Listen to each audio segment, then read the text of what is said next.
साथ संगत जी, प्रेम से कहना धन निरंकार जी, एक नई साखी के साथ स्वागत है आप सभी का आपके ही अपने चैनल पर। आज की साखी का विषय है कि भगवान तो सबकी मदद करने आते हैं, बस देखने वाली आंखें होनी चाहिए। चलिए सुनते हैं आज की ये साखी। साथ संगत जी, पुरानी बात है। झारखंड राज्य के गांव में एक ब्राह्मण परिवार में एक लड़के का जन्म हुआ।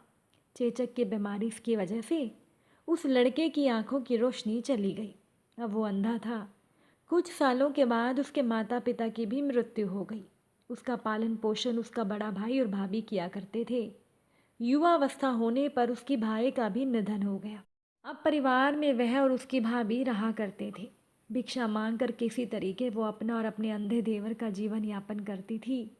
समय बीतता गया। एक बार उनके गांव में भागवत कथा थी। अब उस लड़के ने और उसकी भाभी ने कभी भी भागवत कथा पहले सुनी नहीं थी। जब पहली बार उन्होंने कथा सुनी तो वो भाव विभोर हो गए और उनकी आंखों से आंसू बहने लगे। वो अंधा लड़का किसी के सहारे व्यास गद्दी तक पहुंचा और व्यास जी के पैर पकड़कर रोने लगा। वो व्यास जी से कहे कि मुझे अपने पास रख लो, जो भी आप कहोगे मैं सब कुछ करूँगा, बस आप मुझे अपने पास रख लो। मैं आपकी कथा रोज़ सुनूंगा। मुझे आपकी कथा सुनने में बड़ा आनंद आता है। व्यास जी ने कहा, ठीक है, तुम यहीं रहो, तुम्हें कुछ करने की ज़रूरत नहीं है। मेरे जो चेला है वो सब करेंगे, तुम भोजन करके कथा सुना करो। कथा खत्म हो गई। अब व्यास जी की कथा दूसरे गांव में होनी थी। अब वो लड़का अंधा था, इसीलिए व्यास जी उसे अपने साथ नहीं ले जा सके। अब वह कथा सुनने की जिद करने लगा। इसीलिए उनकी भाभी उन्हें भोजन की थैली देकर खुद दूसरे एक दिन गांव छोड़ आई। फिर वह डंडे के सहारे प्रतिदिन अपना भोजन लेकर उस गांव में कथा सुनने जाने लगे। कथा खत्म होते ही वो वापस अपने गांव में आ जाता था। तो इस प्रकार से वो अंधा लड़का प्रतिदिन दूसरे गांव में भी कथा सुनने के लिए जाने लगा। वह व्यास पीठ पर चढ़ाने के लिए कुछ फूल और एक पान बीड़ा व्यास जी के खाने के लिए अपने साथ ले जाता था। कथा शुरू होते ही वो व्यास जी को फूल चढ़ा देता था और कथा खत्म होने के बाद वो एक बीड़ा पान व्यास जी को खाने के लिए देता था। अब एक दिन की बात है कि सुबह से ही मूसलाधार बारिश हो रही थी। उसकी भाभी ने सोचा कि अब ये इस बारिश में कथा सुनने कहाँ जाएगा, इसीलिए उसने भोजन नहीं बनाया। लेकिन वो अंधा लड़का बारिश में ही कथा सुनने के लिए अकेला निकल पड़ा। बारिश बहुत तेज थी, पानी का बहाव तो इतना ज़्यादा था कि उस लड़के को रास्ता समझ ही नहीं आया और वो गांव की तरफ ना जाकर जंगल की तरफ चल दिया। जंगल में जाकर वो एक सूखे कुएं में गिर गया। बारिश बंद हो गई। अब वो लड़का बहुत दुखी हुआ और वो भगवान से कहने लगा, हे ईश्वर, मुझे इस बात का दुख तो बिल्कुल नहीं है कि मैं कुएं में गिरा हूँ। दुख तो मुझे इस बात का है कि आज मैं तेरी कथा सुनने से वंचित रह जाऊंगा। अब भगवान तो अपने भक्तों के भोले भाव पर रीझ जाते हैं। भगवान उस भगत पर रीझ गए और एक मुसाफिर का भेष बनाकर भगवान वहाँ प्रकट हो गए। भगवान बोले कि अरे ब्राह्मण देव, आप इस गड्ढे में क्या कर रहे हो? कुएं को भगवान गड्ढा बता रहे थे ताकि ब्राह्मण घबराए नहीं और वो भगवान को पहचान भी ना पाए। तो वो लड़का कहने लगा, अरे महोदय, अच्छा हुआ कि आप आ गए। अगर आप मुझे इस गड्ढे से बाहर निकाल दो तो आपकी बड़ी मेहरबानी होगी। भगवान ने कहा कि मेरा हाथ पकड़ लो और बाहर निकल आओ। तब वो ब्राह्मण कहने लगा, वो लड़का कहने लगा, मैं तो अंधा हूँ पर आप तो अंधे नहीं हो, आप ही मेरा हाथ पकड़कर मुझे बाहर निकालो। भगवान ने उनका हाथ पकड़कर उन्हें कुएं से बाहर निकाल दिया और उनको सकुशल उस गांव तक छोड़ा जहाँ पर भागवत कथा हो रही थी।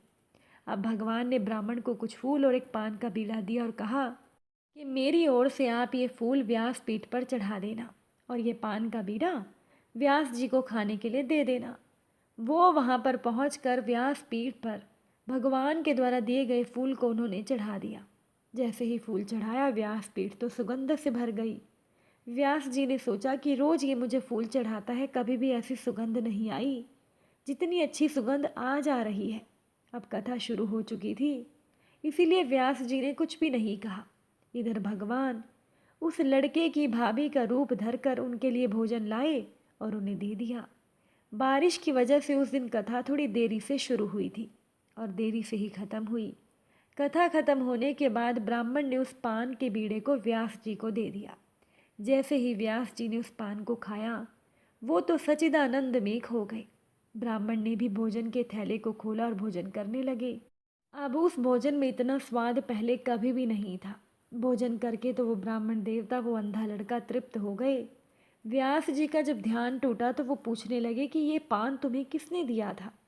इधर उस लड़के की भाभी उन्हें खोजते हुए आ गई और वो ब्राह्मण कहने लगे, भाभी आज खाना तो इतना स्वादिष्ट था कि मेरी तो आत्मा ही तृप्त हो गई। कहाँ से भोजन लाई थी? तब उस लड़के की भाभी ने कहा, कैसा भोजन? आज तो मैंने आपको कोई भी भोजन नहीं दिया। अब तो वो दोनों हैरान हो गए, वो अंधा लड़का और व्यास जी। अब ब्राह्मण को रास्ते की पूरी बात याद आने लगी।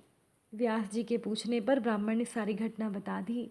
तो व्यास जी कहने लगे, तुम तो धन्य हो, भगवान ने तुम्हें यहाँ पहुँचाया ही नहीं बल्कि हमें पान और तुम्हें भोजन के रूप में प्रसाद भी दिया। अब ब्राह्मण और व्यास जी दोनों रोने लगे। व्यास जी ने कहा कि अब आपकी और आपकी भाभी की सारी जिम्मेदारी हमारी है, आप लोग तो बस कथा सुना करो। साथ संगत जी, इस प्रकार से भगवान तो सबकी मदद करने आते हैं, बस उन्हें देखने के लिए देखने वाली आंखें होनी चाहिए। साथ संगत जी, मध्य प्रदेश में आगर मालवा नाम का एक जिला है। वहाँ के न्यायालय में सन 1932 में जयनारायण शर्मा नाम के एक वकील थे। उन्हें लोग आदर से बाप जी कहते थे। वकील साहब बहुत ही धार्मिक थे और रोज़ सुबह उठकर स्नान करने के बाद बैजनाथ मंदिर में जाकर बड़ी देर तक भगवान की पूजा और ध्यान करते थे और इसके बाद वो वहीं से सीधा कचहरी जाते थे। एक दिन बाप जी का मन ध्यान में इतना लीन हो गया कि उन्हें समय का ध्यान ही नहीं रहा। जब उनका ध्यान टूटा तो वो ये देखकर सन्न रह गए कि दिन के 3 बज गए थे। वो परेशान हो गए क्योंकि उस दिन उनका एक ज़रूरी केस बहस में लगा था और संबंधित जज बहुत ही कठोर स्वभाव का था। इस बात की पूरी संभावना थी कि उनके मुवक्किल का नुकसान हो गया होगा। ये बातें सोचते हुए बाप जी न्यायालय पहुँचे और जज साहब से मिलकर निवेदन किया कि यदि उस केस में निर्णय ना हुआ हो तो बहस के लिए अगली तारीख दे दी जाए। जज साहब ने हैरानी से कहा, ये क्या कह रहे हो? सुबह आपने इतनी अच्छी बहस की, मैंने तो आपके पक्ष में निर्णय भी दे दिया और अब आप बहस के लिए समय मांग रहे हो। तब बाप जी ने कहा कि मैं तो वहाँ था ही नहीं। तब जज साहब ने फाइल मंगवा कर उनको दिखाई। बाप जी देखकर हैरान हो गए कि उनके हस्ताक्षर भी उस फाइल पर मौजूद थे। न्यायालय के कर्मचारियों को साथी वकील और स्वयं मुवक्किल ने भी बताया कि आप तो सुबह सुबह ही यहाँ आ गए थे और अभी थोड़ी देर पहले ही आप यहाँ से निकले हैं।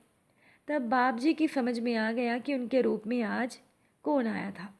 उन्होंने उसी दिन से संन्यास ले लिया और फिर वो कभी भी न्यायालय या अपने घर नहीं आए।